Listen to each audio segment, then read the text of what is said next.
Lingkup masalah penelitian manajemen keperawatan. Yang A, model asuhan keperawatan medikal bedah. Yang B, peran kinerja perawat. Yang C, model sistem pencatatan dan pelaporan. Yang kelima, lingkup masalah penelitian ilmu keperawatan medikal bedah difokuskan pada asuhan keperawatan melalui pendekatan proses perawatan. Topik masalah didasarkan pada gangguan sistem tubuh yang umum terjadi pada klien dewasa. Ilmu keperawatan medikal bedah menurut Nursalam 2008. Yang A, sistem kekebalan tubuh. Yang B, sistem respirasi dan oksigenasi. Yang C, sistem kardiovaskuler. Yang D, Kardiovaskuler. sistem kardiovaskuler. Yang D, sistem sarafan. Ya, selanjutnya komponen keperawatan medikal bedah. 1. Manusia. Penerimaan asuhan keperawatan adalah manusia individu, kelompok, komunitas, atau sosial. Masing-masing diperlakukan oleh perawat sebagai sistem adaptasi yang holistik dan terbuka. 2. Keperawatan. Bentuk pelayanan profesional berupa pemenuhan kebutuhan dasar yang diberikan kepada individu yang sehat maupun sakit yang mengalami gangguan psikis, dan sosial agar dapat mencapai derajat kesehatan yang optimal. 3. Konsep sehat sakit. Definisi WHO tentang sehat mempunyai karakteristik berikut yang dapat meningkat konsep sehat yang positif. Yang A, memperhatikan individu sebagai sebuah sistem yang menyeluruh. Yang B, memandang sehat dengan mengidentifikasi lingkungan internal dan eksternal. Yang C, penghargaan terhadap pentingnya peran individu dalam hidup. Sakit adalah suatu kondisi di mana kesehatan tubuh lemah. Sakit adalah keadaan yang disebabkan oleh bermacam-macam hal, bisa suatu kejadian kelainan yang dapat menimbulkan gangguan terhadap susunan jaringan tubuh dari fungsi jaringan itu sendiri maupun fungsi keseluruhan. Yang keempat, konsep lingkungan. Lingkungan sebagai semua kondisi yang berasal dari internal dan eksternal yang mempengaruhi dan berakibat terhadap perkembangan dan perilaku seseorang dan kelompok. Yang berikutnya, lingkungan eksternal dapat berupa fisik, kimiawi, ataupun psikologis yang diterima individu dan dipersepsikan sebagai suatu ancaman. Sedangkan lingkungan internal adalah keadaan proses mental dalam tubuh individu berupa pengalaman, kemampuan emosional, dan kepribadian, dan proses stresor biologis atau sel maupun molekul yang berasal dari dalam tubuh individu. Yang kelima, 5 aplikasi pada asuhan keperawatan. Proses keperawatan menurut Nursalam 2008, yang A, pengkajian, yang B, perumusan diagnosa keperawatan, yang C, intervensi keperawatan, yang D, pelaksanaan, yang E, evaluasi.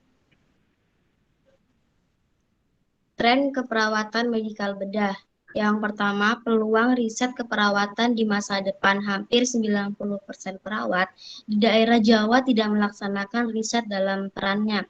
Yang B, lokasi tempat bekerja mempengaruhi perbedaan hambatan dalam melakukan riset, biaya, waktu, keahlian, dan kebijakan keahlian perawat dalam riset.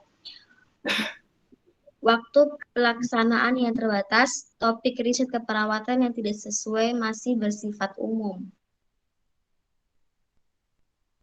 Yang selanjutnya, isu keperawatan medikal bedah. Yang pertama, antitetikal terhadap perkembangan ilmu keperawatan karena rendahnya dasar pendidikan profesi dan belum dilaksanakan pendidikan keperawatan secara profesional.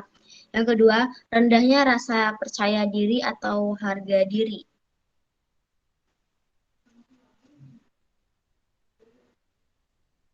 Yang selanjutnya, kurangnya pemahaman dan sikap untuk melaksanakan riset keperawatan. Pendidikan keperawatan hanya difokuskan pada pelayanan kesehatan yang sempit. Rendahnya standar gaji bagi perawat, sangat minimnya perawat yang mendudukinya pemimpin di institusi kesehatan. Sekian dan terima kasih. Mungkin cukup sampai di situ, Bapak. Ada yang mau bertanya? Di stop share aja deh.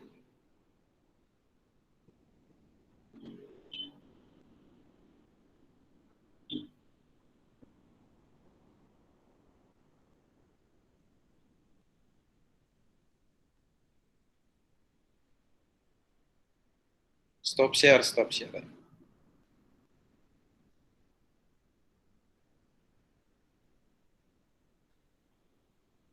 Oke. Ada yang mau bertanya? Silakan. Jadi gini ceritanya. Keperawatan medikal bedah itu kan salah satu sudah masuk di dalam tingkatan kalau dibilang tingkat 2 dalam keperawatan itu setelah yang paling dasar adalah kebutuhan dasar manusia, kebutuhan dasar manusia, kemudian nanti dilanjutkan dengan keperawatan medikal bedah, kemudian ada maternitas, anak, komunitas, dan sebagainya. Nah, nanti lanjutan terakhir itu adalah keperawatan gawat darurat. Itu yang paling terakhir, dan biasanya keperawatan gawat darurat itu dia karena membutuhkan kecerdasan yang luar biasa. Kemudian dia juga membutuhkan kecepatan ya. Jadi memang keperawatan gawat darurat itu untuk di segala aspek, di segala umur, ya, tindakannya itu. Jadi memang kalau Anda lihat di rumah sakit itu yang gajinya paling tinggi itu adalah orang di ICU sama orang di IGD dan kamar operasi. Karena memang di situ adalah kumpulan orang-orang pintar sebenarnya. Jadi mereka sudah memahami sekali dan cepat sekali ketika mereka melakukan tindakan. Orang di bagian itu di perawatan, di gawat darurat, karena memang gawat darurat maternitas mereka paham, untuk anak mereka paham, kemudian di orang dewasa mereka paham, situasinya mau di mana, mau di rumah sakit mereka paham, di komunitas mereka paham. Jadi makanya orang di keperawatan gawat darurat itu gajinya, salary-nya itu tinggi sekali. Nah, bagaimana dengan keperawatan medikal bedah? Nah, kalau keperawatan medikal bedah ini sebenarnya dia melingkupi segala umur. Keperawatan medikal bedah itu dalam grade 2 dia melingkupi segala umur. Kalau berbicara soal keperawatan medikal bedah, anak masuk, ya, dewasa masuk, lansia masuk, ya, penyakit-penyakit pada lansia juga masuk, atau lansia masuk dengan penyakit-penyakit tertentu juga masuk di dalam keperawatan medikal bedah itu. Nah, sekarang karena perkembangan zaman sudah ada keperawatan anak, ada keperawatan gerontik, mereka mulai memisahkan diri dan menamakan bahwa keperawatan medikal bedah itu adalah keperawatan dewasa. Ya, perawatan dewasa. Nah, cuman ketika anak-anak mempunyai penyakit dan lansia mempunyai penyakit maupun orang dewasa mempunyai penyakit, ya penyakit-penyakit itu juga yang ada di keperawatan medikal bedah.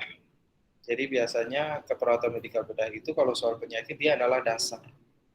Tapi kalau kebutuhan dasar manusia, dia adalah dasar dari segala ilmu yang ada di keperawatan.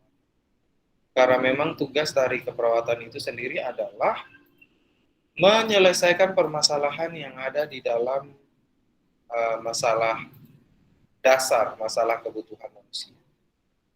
Nah, sekarang persoalannya begini. Apa sih keperawatan medikal bedah? Mari kita memilah. Di situ ada 3 suku kata. Ada keperawatan, ada medikal, ada bedah. Nah, kalau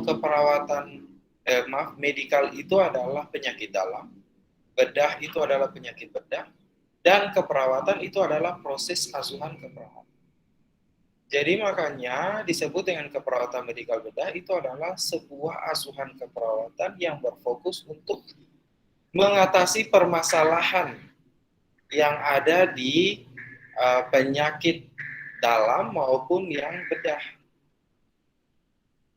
Penyakit medikal itu seperti apa? Penyakit medikal itu pokoknya yang tidak membutuhkan insisi atau pembedahan. Ya. Penyakitnya ada segala macam penyakit, itu ada ribuan penyakit. Nah, kemudian yang bedah yaitu adalah penyakit-penyakit yang memang membutuhkan penata laksanaan pembedahan. Nah, dua ini memang membutuhkan pemahaman atau pemilahan.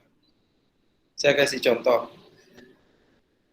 Contoh, ada sebuah kasus penyakit namanya apendisitis. Apendisitis itu adalah peradangan pada umbai cacing di ujung usus.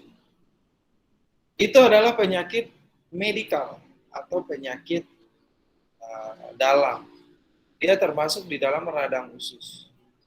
Sedangkan tindakan pembedahannya adalah apendiktomi. Ya. Jadi ketika orang masuk dengan apendisitis, maka dia akan masuk di dalam bangsal bedah.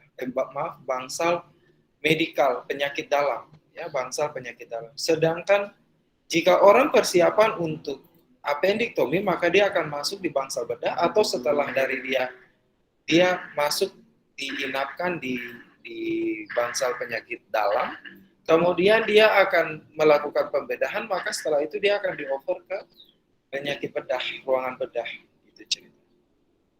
Nah, kemudian saya kasih contoh. Saya lanjutkan. Jadi nanti ketika Anda membuat sebuah asuhan keperawatan, itu tergantung di mana Anda itu ditempatkan pada saat itu menurut kondisi klien. Kalau pada saat Anda datang di dalam ruangan tersebut, Anda menemukan pasien itu dalam kondisi belum pembedahan, maka asuhan keperawatannya adalah apendisitis. Namun kalau seandainya Anda datang itu pasiennya baru selesai dilakukan operasi, maka asuhan keperawatan yang Anda berikan itu adalah apendiktomi. Oleh sebab itu, kalau Anda menemukan pasien di bangsal medikal, maka proses keperawatannya adalah proses keperawatan apendisitis. Kalau Anda di bangsal bedah, maka proses keperawatan dari mulai pengkajian sampai nanti dievaluasi, yang dilakukan adalah proses keperawatan apendiktomi. Itu cerita. Oleh sebab itu nanti pada saat membuat laporan pendahuluan pun disesuaikan dengan kapan Anda menemukan pasien. Jadi kalau biasanya tuh yang rancu itu begini. Saya sudah dapat pasien sudah pasca pembedahan, sudah namanya penyakitnya apendiktomi. Ya. Sudah namanya apendiktomi. Kok saya masih membuat laporan pendahuluannya adalah apendisitis? Salah. Fokus langsung kepada apendiktomi. Gitu. Ya. Oke. Kemudian saya kasih contoh lagi. Ada nih pasien datang dengan diabetes mellitus. Ya. Diabetes mellitus. Ketika pasien itu biasanya dia masuk di dalam, kan alurnya nih, alur kita lihat alur ya. Jadi alur itu Biasanya pasien kalau dia datang membutuhkan tindakan, dia lewat UGD dulu kan. Nah, ketika di UGD itu, dia datang tuh bukan dengan penyakit DM, tidak. Tapi dia datang itu dengan HONG atau DKT, diabetes ketoasidosis, ya, atau HONG namanya, hiperosmolar. Nah, non ketotik. Nah, kemudian itu hiperosmolar dan DKT, atau biasanya kalau kita lihat tandanya itu adalah hiperglikemia dan hipoglikemia. Mereka tuh akan membutuhkan tindakan di unit gawat darurat. Makanya tindakannya itu nama penyakitnya biasanya akan didiagnosa, nama penyakitnya adalah bukan diabetes mellitus, tetapi DKT maupun HONG atau hiperglikemia atau hipoglikemia. Itu yang ditangani di IGD.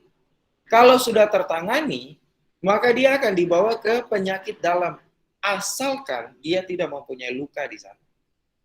Ya. Dia akan dibawa ke penyakit dalam. Diagnosanya adalah diagnosa diabetes mellitus. Entah mau tipe 1, tipe 2, gestasional, atau apapun itu. Nah, jika dia datang itu dengan permasalahannya adalah luka DM, maka dia akan dibawa ke bangsal penyakit bedah. Dan diagnosanya adalah bukan diabetes mellitus, tetapi diagnosanya adalah ulcus diabeticum atau biasanya gangren. Oleh sebab itu, proses keperawatannya itu adalah berbeda antara DKT, HONG, hiperglikemia, hipoglikemia, diabetes mellitus, ulcus diabeticum. Itu proses keperawatannya berbeda, teori rujukannya juga berbeda atau laporan pendahuluannya berbeda. Jangan sampai nanti Anda menemukan penyakit HONG di gawat darurat, terus Anda membuat laporan pendahuluannya adalah diabetes mellitus. Ingat itu baik-baik. Kalau lupa nanti buka video ini lagi di YouTube. Terus kemudian jangan sampai nanti pasien sudah ulcus gangren, Anda masih membuatnya itu diabetes mellitus, itu salah. Fokus langsung kepada ulcus diabeticum. Ini nanti akan kebawa pada saat Anda membuat laporan akhir. Gitu loh. Jadi penyakit itu dia akan berbeda dari waktu ke waktu tergantung dengan tanda dan gejala yang ditimbulkan. Gitu. Jadi Anda memang harus paham, ya. Mungkin nanti pada saat berjalannya proses keperawatan,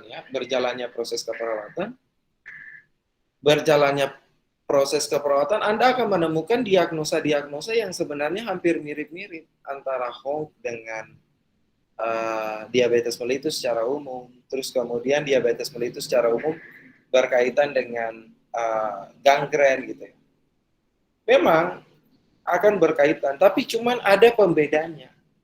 Kan kalau diabetes mellitus tidak mungkin ada kerusakan integritas jaringan kan. Dia masuknya itu adalah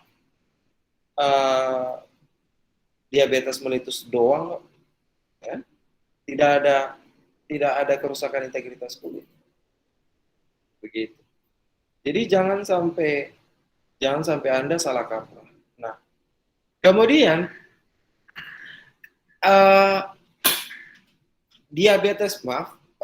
keperawatan medikal bedah itu sudah tidak lagi membahas tentang 14 kebutuhan dasar manusia. Jadi kalau Anda lihat di format KDM itu kan ada yang namanya Basic Promoting Physiology of Health. Dia terpisah dengan pemeriksaan fisik, ya kan? Kalau Anda lihat. Nah, kalau di keperawatan medikal bedah itu sudah dijadikan satu, yaitu ada di dalam sistem. Contoh kita bicara soal sistem pernafasan. Jadi kalau bicara soal sistem pernafasan, nanti pemeriksaan fisik yang berkaitan dengan sistem pernafasan dan kebutuhan dasar manusia yang ada di dalam sistem pernafasan itu menjadi satu di dalam proses pengkajian sistem pernafasan. Jadi nanti di dalam setiap sistem itu nanti dicatat bahwa di dalam setiap sistem itu ada 3 hal yang akan dibahas di sana dalam keperawatan medikal bedah. Yaitu yang pertama adalah kebutuhan dasar manusianya yang berkaitan dengan pernafasan atau berkaitan dengan sistem. Yang kedua, itu berkaitan dengan pemeriksaan fisik yang berkaitan dengan sistem tersebut. Dan yang ketiga itu adalah pemeriksaan penunjang yang berkaitan dengan sistem tersebut. Jadi jangan Anda sembarangan ketika melakukan pengkajian. Ya. Jangan Anda datang lagi, sudah masuk di dalam KMB, tapi Anda masih datang dengan pemeriksaan fisiknya berbeda, terus kemudian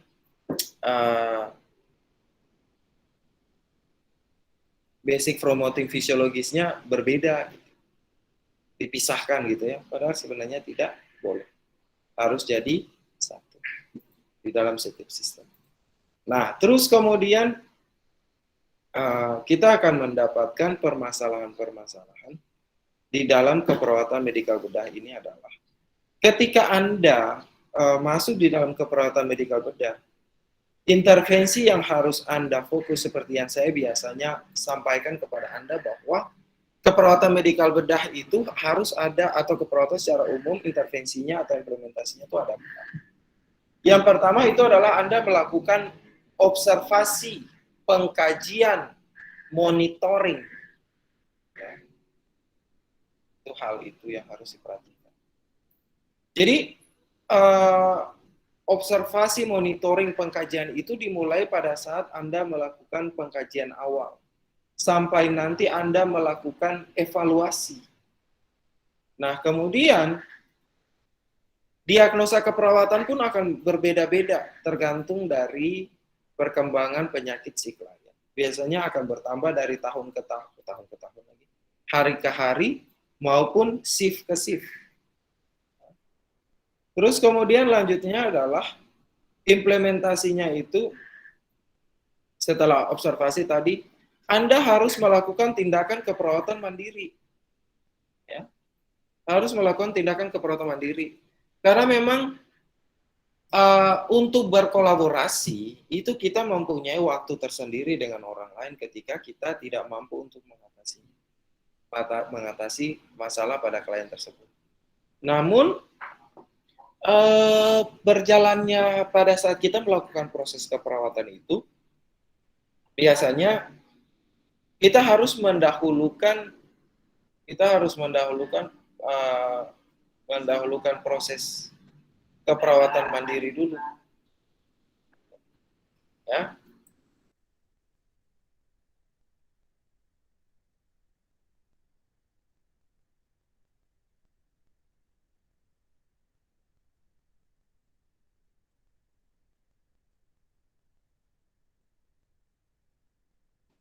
Nah, kemudian teman-teman, ketika Anda melakukan proses keperawatan medikal bedah, itu Anda harus bisa memikirkan tindakan-tindakan yang sebenarnya bisa Anda lakukan tanpa harus kolaborasi. Ya, ada banyak sekali tindakan-tindakan keperawatan yang berkaitan dengan hal tersebut. Jadi, contoh, ketika ada pasien ini dia panas, Anda jangan langsung telepon dokter atau langsung Anda memberikan obat. Oh ya, kasih paracetamol aja. Itu adalah tindakan kolaboratif karena memang Anda belum punya kemampuan, Anda tidak punya keahlian di situ untuk memberikan obat. Ya. Anda hanya ditugaskan untuk kolaborasi. Apa tindakan mandiri yang bisa saya lakukan? Kompres hangat, suruh minum banyak. Itu adalah tindakan-tindakan mandiri. Mau kompres pakai daun jarak, silahkan. Itu adalah tindakan mandiri. Karena itu adalah bukan tindakan invasif. Yang disebut dengan tindakan invasif itu adalah memasukkan sesuatu atau benda itu di dalam tubuh manusia. Itu bukan tugas Anda. Jadi contoh seperti pasang infus, menyuntik, memberikan obat, inhalasi, itu bukan Anda punya tugas. Itu bukan Anda punya tugas. Oke. Terus kemudian selanjutnya, teman-teman, masuk di dalam edukasi. Ini adalah hal yang paling penting. Hal yang paling penting, kenapa pada saat Anda praktek kemarin itu saya menyuruh Anda itu melakukan, maaf, ini bukan kelas yang ini ya. Praktikum sebelumnya itu, yang praktik di rumah sakit sebelumnya, saya menyuruh untuk melakukan pendidikan kesehatan. Ya, Anda bukan robot. Ya, Anda punya tugas itu adalah bukan robot. Dan pasien itu bukan pantom. Gitu. Yang dimana apa yang Anda mau buat itu mereka iya-iya saja. Itu tidak boleh. Tapi Anda wajib memberikan edukasi kepada mereka. Edukasinya membutuhkan apa? Membutuhkan bahan, media. Kalau hanya per orang, bolehlah Anda memberikan leaflet untuk mereka. Tetapi ingat pada saat Anda membuat leaflet, harus ada dasarnya. Anda harus membuat satuan acara penyuluhan. Silahkan model leaflet dan satuan acara penyuluhannya tuh ada di internet banyak. Nah, itu sesuaikan dengan topik. Jadi contoh begini nih, ketika Anda mau melakukan pendidikan kesehatan pada pasien, kalau dia sudah tahu tentang penyakitnya, maka Anda harus mengkaji lagi, mencari data apa yang dia tidak paham. Example, pasien ini masuk dengan appendicitis, radang appendix. Dia sudah tahu kalau Anda pada saat Anda mengkaji, dia bilang bahwa Bapak Ibu saya sudah tahu tentang penyakit appendicitis. Nah, cuman Anda harus mencari lagi alternatif lain untuk memberikan untuk menjadi topik pendidikan kesehatan. Contoh, bagaimana perawatan appendicitis di rumah atau bagaimana pencegahan appendicitis di rumah. Makanya topiknya itu adalah bukan topik appendicitis lagi namanya, tetapi topiknya adalah pencegahan appendicitis. Nah, SAP-nya itu atau satuan acara penyuluhannya itu disesuaikan, ya, disesuaikan dengan materi hasil pengkajian dan kemudian harus diimplementasikan di dalam bentuk media. Anda mau buat medianya dalam bentuk leaflet, mau buat dalam bentuk lembar balik, bisa. Begitu. Seharusnya leaflet itu sebenarnya yang dibaca oleh pasien, tetapi kalau untuk menunjukkannya itu Anda boleh menggunakan lembar balik, tapi sekarang zaman sudah canggih, ya. Sekarang tuh zaman sudah canggih, silakan Anda mau buat PowerPoint, Anda kirim lewat WA, pasiennya buka lewat gadgetnya, silakan. Atau Anda mau datang dengan HP yang agak lebar atau tab yang agak lebar, terus Anda tinggal gesek-gesek aja. Yang penting PowerPoint-nya sudah Anda buat, lalu Anda jelaskan ke pasien. Ya. Terus kemudian selanjutnya adalah baru Anda melakukan kolaborasi. Jadi contoh di dalam keperawatan medikal bedah itu kolaborasinya itu bisa dalam bentuk dari mulai pemasangan infus sampai nanti proses pembedahan, pemberian obat, itu adalah tindakan-tindakan kolaborasi yang biasanya Anda lakukan, ya. Jadi ingat, jangan sampai Anda salah. Itu adalah konsep dari keperawatan medikal bedah. Anda harus paham dulu tentang di mana perbedaan antara keperawatan medikal bedah dengan keperawatan yang lain. Terus kemudian format pengkajiannya ada sendiri. Kemudian nanti implementasinya tuh harus berdasarkan 4 poin. Kalau ada yang mau ditanyakan, dipersilahkan.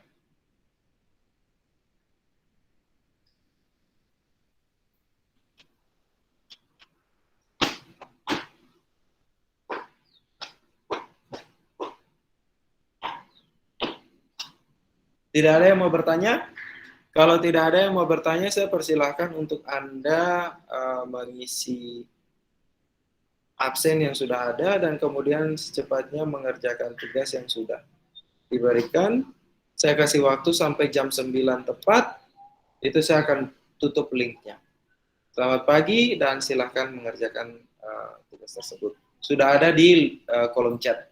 Ya, jangan disebarkan untuk yang tidak hadir. Oke, dipersilakan. Hari ini yang hadir 45 orang ya. Oke, persilakan. Bapak bisa dikirim ulang kah? Saya tidak terbaca di situ. Bapak, linknya bisa dikirim ulang. Jadi Mas, siap.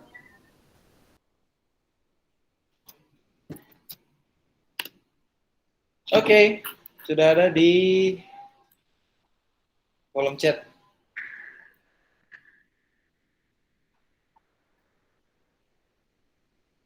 Oke, saya kira cukup. Selamat pagi. Dan silakan mulai untuk mengerjakan tugasnya.